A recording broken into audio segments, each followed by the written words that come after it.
اللہ رب العزت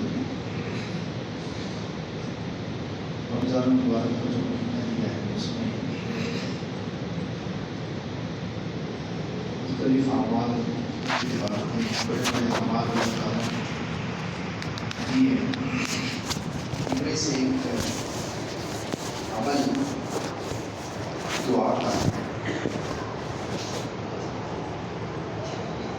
ویسے تو دعا اتنی اہم چیز ہے کہ زندگی کے ہر دن میں ہر کام کے لیے، کام چھوٹا ہو یا بڑا، انسان کو اللہ تعالیٰ سے دعا کرنی چاہیے۔ دعا کی اتنی اہمیت ہے کہ اللہ کے رسول صلی اللہ علیہ وسلم نے اس دعا کو اور عبادت کا موضوع بتایا۔ بچپن سے ہم لوگ وہ حدیث یاد کرتے ہیں، دعا مخر عبادت، دعا عبادت کا مقصد ہے۔ کتنا بڑا جملہ ارشاد فرمایا دعا کے بعد،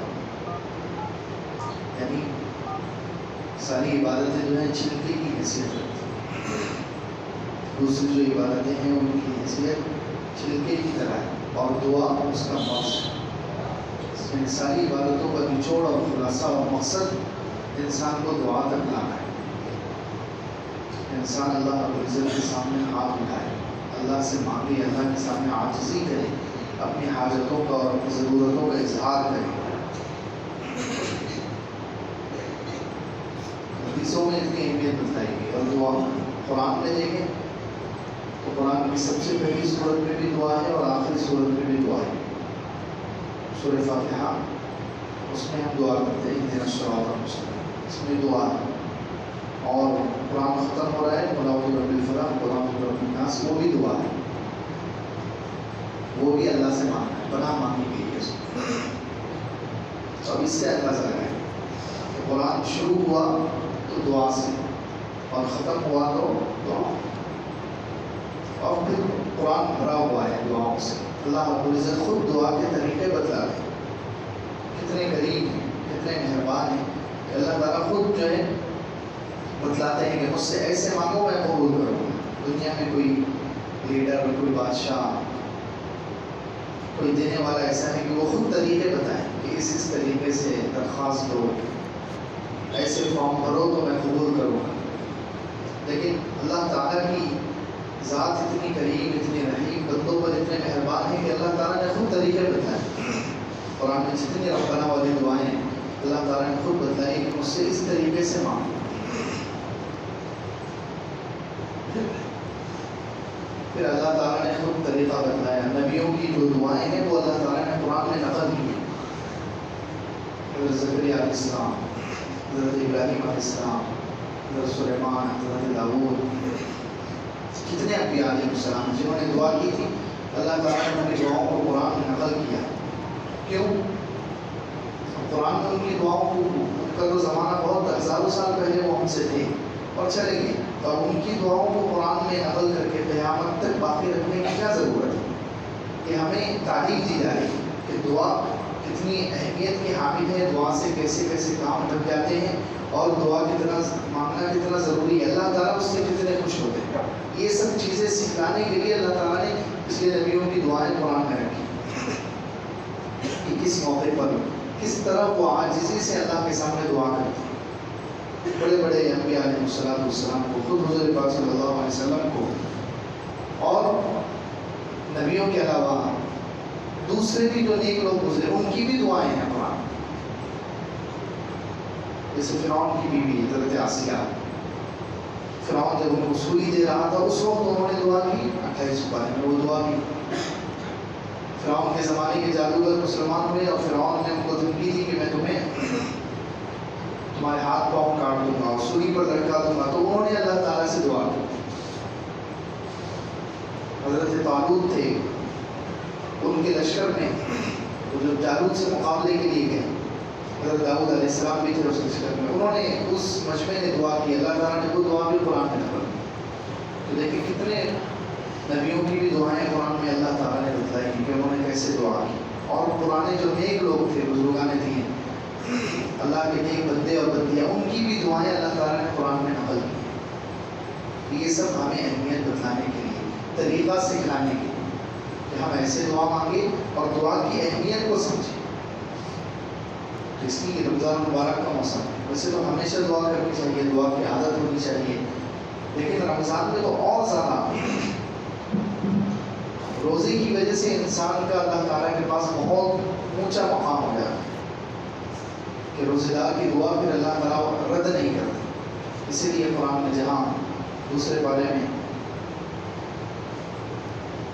دعا کی قبولیت والی جو آیت ہے، اذا سألک عبادی عنی فإنی قریب، جب میرے بندے میرے بارے میں آپ سے پوچھیں تو آپ کہہ دیجئے کہ میں قریب ہوں. یہ اجیب دعوت الداعی اذا دعان، دعا کرنے والوں کی دعا کو میں قبول کرتا ہوں جب وہ مجھ سے مانگتے ہیں. فلیستجیبوا لی، چاہیے کہ وہ بھی میری بات مانیں اور مجھ پر ایمان لائیں. تو اب دیکھیں یہاں پر جو دعا کی قبولیت کا اللہ تعالیٰ نے اس آیت میں وعدہ کیا ہے، اس میں اوپر بھی رمضان کے روزوں کا تذکرہ ہے، نیچے بھی رمضان کے روزوں کا تذکرہ ہے، اور درمیان میں یہ آیت لائی ہے. اس کے علماء کہتے ہیں، مفسرین کہتے ہیں کہ درمیان میں یہ آیت لانے کا مقصد جو ہے اس طرف اشارہ کرنا ہے کہ روزے دار کی دعا اللہ تعالیٰ کے پاس کتنی قیمتی ہے، اور روزے دار کی دعا اللہ تعالیٰ قبول کرتے ہیں. اس لیے درمیان میں یہ آیت لائی. جب میرے بندے میرے بارے میں پوچھیں، آپ سے سوال کریں. صحابہ کرام ایک سفر میں تھے، سفر میں چلتے ہوئے صحابہ کرام نے اللہ کے رسول اللہ صلی اللہ علیہ وسلم سے سوال کیا تھا کہ اللہ تعالیٰ قریب ہے کہ ہم اس سے سرگوشی کریں، آہستہ آہستہ دعا کریں، آہستہ آہستہ بات کریں، یا دور ہے کہ ہم اسے پکاریں. یہ صحابہ کرام نے سوال کیا. قریب ہوا مناجی، ہم بعید مناجی، کہ قریب ہے اللہ کہ ہم چپکے چپکے دعا کریں، سرگوشی کریں، یا دور ہے کہ ہم زور سے پکاریں. تو اس وقت اللہ تعالیٰ نے یہ آیت اتاری، اذا سألک عبادی عنی فإنی قریب، کہ جب میرے بندے آپ سے میرے بارے میں پوچھیں کہ میں کہاں ہوں، قریب ہوں یا دور ہوں، تو آپ کہہ دیجئے فإنی قریب، میں قریب ہوں. سبحان اللہ. جب میرے بندے آپ سے میرے بارے میں پوچھیں کہ میں دور ہوں یا قریب ہوں، تو آپ کہہ دیجئے میں قریب ہوں. اجیب دعوت الداعی اذا دعان، دعا کرنے والے کی دعا کو میں قبول کرتا ہوں جب وہ دور ہو، مجھ سے دعا کرتے ہیں، مجھ سے مانگتے ہیں. تو اس سے، اور قرآن میں ایک اور آیت ہے اس سے، اور نبیوں کی دعائیں بھی ہیں، اس سے یہ ثابت ہوتا ہے کہ دعا جتنی آہستہ ہو اتنی اللہ تعالیٰ کو زیادہ پسند ہے اور ہمارے ایمان کو بڑھانے کا ذریعہ ہے. دیکھیں دعا سے ایمان بڑھتا ہے، دعا سے ایمان بڑھتا ہے، اللہ سے تعلق مضبوط ہوتا ہے انسان کا. تو جتنی آہستہ، بلکہ اگر انسان اپنے لبوں کو، اپنے ہونٹوں کو ملا دے،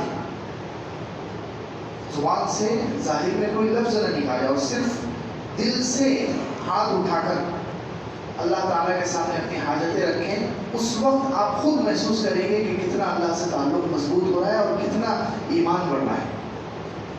کیونکہ ظاہر میں تو نظر آ رہا ہے کہ میرے ہونٹ بند ہیں، میری زبان خاموش ہے، لیکن انسان مسلمان یہ یقین کے ساتھ کہ میرے ہونٹ اور زبان ان سے کوئی لفظ ادا نہیں ہو رہے، یہ بند ہیں، اور میں دل سے اللہ کو پکار رہا ہوں. میرا یقین ہے کہ اللہ تعالیٰ وہ آواز بھی سنتا ہے.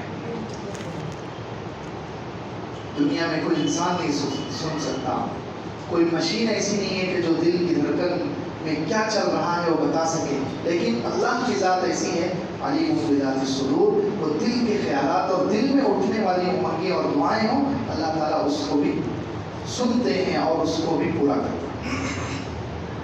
اس لیے جتنی آہستہ دعا ہو اتنی قبولیت کا چانس بڑھ جاتا ہے اور انسان کے ایمان کو بڑھانے کا ذریعہ ہے کہ چپکے چپکے۔ اس لیے علماء کہتے ہیں، بزرگان دین کہتے ہیں کہ انسان کو عادت ہونی چاہیے، جبکہ مجمع بھی بالکل ضروری نہیں ہے۔ دیکھیں دعا کے لیے اللہ تعالیٰ کی طرف سے کوئی شرط نہیں، آداب ہے، آداب الگ چیز ہے، وضو کرنا، قبلہ رخ ہونا، 2 رکعت پڑھ کر دعا کرنا، یہ سب آداب ہے، لیکن ضروری نہیں ہے، شرط نہیں ہے۔ حتیٰ کہ دعا کے لیے اللہ تعالیٰ نے مسجد میں ہونے کی شرط نہیں لگائی، قبلہ رخ ہونے کی شرط نہیں لگائی، وضو کی شرط نہیں لگائی، حتیٰ کہ غسل کی بھی شرط نہیں ہے۔ جنابت کی حالت میں ناپاک ہے، اس حال میں بھی دعا کر سکتے ہیں، اس حال میں بھی دعا کر سکتے ہیں، دعا کے لیے کوئی رکاوٹ نہیں۔ آج کل پتہ نہیں شیطان نے کس کس چکر میں ہمیں اللہ سے دور کر دیا، کیسے کیسے خیالات ڈال کر، کیسے کیسے وسوسے اور غلط سلط باتیں مشہور ہو گئی اور ہم اللہ سے دور ہوتے چلے گئے نا محسوس طریقے سے۔ دعا کے لیے کوئی چیز شرط نہیں، قبلہ رخ ہونا اور وضو کرنا، 2 زانوں بیٹھنا، مسجد میں آنا کوئی شرط نہیں، ضروری نہیں ہے۔ ہاں یہ سب چیزیں کر لیں تو اور زیادہ دعا کی قبولیت کے چانس بڑھ جائیں گے، یہ الگ بات ہے، لیکن اللہ تعالیٰ کی طرف سے پابندی اور شرط نہیں ہے کہ ایسے ہی کرو تو میں قبول کروں گا، نہیں، بلکہ دعا کی ہمیں ہر لمحہ اور ہر کام کے لیے، مختصر کام ہو یا مفصل، چھوٹا ہو یا بڑا ہو، اللہ سے ہو یا کسی بندے سے ہو، ہر چیز کو اللہ کے سامنے رکھنا چاہیے، ہر چیز کے لیے دعا کرنی چاہیے، ہر چیز کے لیے اللہ سے مانگنا چاہیے۔ یہ حضور پاک صلی اللہ علیہ وسلم نے ہمیں سکھایا، یہ کس نے سکھایا؟ حضور پاک صلی اللہ علیہ وسلم نے سکھایا، دعا کی اہمیت بتلائی، خود مانگ کر بتلایا کیا کیا مانگنا ہے۔ یہ تک حدیث میں فرمایا گیا حتی شراک نعلی، کہ اللہ سے اتنا مانگو اگر جوتے کا تسمہ ٹوٹ جائے وہ بھی اللہ سے مانگ لیا کرو، اتنی چیز۔ ہم سمجھتے ہیں کہ معمولی کام ہے، اس کے لیے کیا دعا کریں، بڑے کام کے لیے کریں گے، اور پھر بڑا کام جب آتا ہے تو ہمارا دھیان ہی نہیں جاتا اللہ کی طرف، توجہ ہی نہیں ہوتی۔ شیطان ہمیں اس طریقے سے اللہ چھوٹے چھوٹے کاموں کے لیے ہم دعا نہیں کرتے، اور بڑا کام آتا ہے اس وقت یاد نہیں رہتا، مصروف ہو جاتے ہیں، مخلوق سے مانگ لیں گے، رشتہ داروں سے مانگ لیں گے، اس سے مانگ لیں گے، اس کے سامنے جھک جائیں گے، لیکن جو اصل داتا ہے، جو معطی ہے، دینے والا ہے، جو رزاق ہے، جو رب ہے، جو قریب ہے، اللہ تعالیٰ کا ایک نام قریب بھی ہے، وہ قریب ہے، ہم سے، ہماری روح سے زیادہ، ہماری شہرت سے زیادہ، سب سے زیادہ اللہ تعالیٰ ہم سے قریب ہے، لیکن نعوذ باللہ ہم اسے سب سے دور سمجھتے ہیں۔ ہم رشتہ داروں کو قریب سمجھا ہے، ہم نے دوسرے لوگوں کو، دوسرے اسباب اور ذرائع کو قریب سمجھا ہے، لیکن جو سب سے زیادہ قریب تھا ہم نے اس کو دور سمجھ لیا۔ اللہ القریب، اللہ کا ایک نام قریب ہے کہ وہ ہم سے سب سے زیادہ، میرے سے بھی قریب ہے، آپ سے بھی قریب ہے، گنہگار سے گنہگار، مسلمان کی شہرت سے زیادہ وہ قریب ہے۔ لوگ سمجھتے ہیں کہ دعا کرنا تو عالموں کا کام ہے، اماموں کا کام ہے، بزرگوں کا کام ہے، یہ یہودیوں کی سوچ ہے، اس کی سوچ ہے، یہودیوں کی سوچ ہے، اسلام نے یہ سوچ نہیں دی۔ اسلام نے تو ہر مسلمان کو دعا مانگنے والا بنا، دعا کا طریقہ سکھلایا، ہر مسلمان کے لیے دعا کو جائز رکھا۔ ہم کہتے ہیں کہ ہم تو گنہگار ہیں، یہ بہانہ ہے، یہ شیطان نے ایک جملہ ہمارے دل و دماغ میں بٹھا دیا، یہ بہانہ ہے، اللہ سے دور کرنے کا بہانہ، ہم گنہگار ہیں، توبہ کر لو، گنہگار ہیں تو توبہ کر لو، توبہ کرتے ہی آپ کے 80 سال، 1000 سال، 1,00,000 سال کے گناہ 1 منٹ میں ختم ہو جائیں گے، اور آپ اللہ کے ولی بن گئے، آپ اللہ کے دوست بن گئے۔ آپ دعا کیجیے، یہ کیا بہانہ ہے کہ اللہ کے سامنے ہاتھ نہیں اٹھانا ہے تو ہم کہہ دیتے ہیں ہم تو گنہگار ہیں؟ کوئی بات ہے؟ گنہگار اپنے آپ کو کہلانا کوئی اچھی چیز ہے؟ ہم اسے کہتے کرتے ہیں کہ ہم تو گنہگار ہیں، یہ عاجزی نہیں ہے، ہم سوچتے ہیں کہ یہ عاجزی کی بات ہے، یہ عاجزی نہیں ہے، یہ شیطانی دھوکہ ہے، شیطانی جملہ ہے جو ہماری زبانوں پر جاری ہو چکا ہے، اور جو ہمیں اللہ سے دور کر رہا ہے، دعا سے محروم کر رہا ہے۔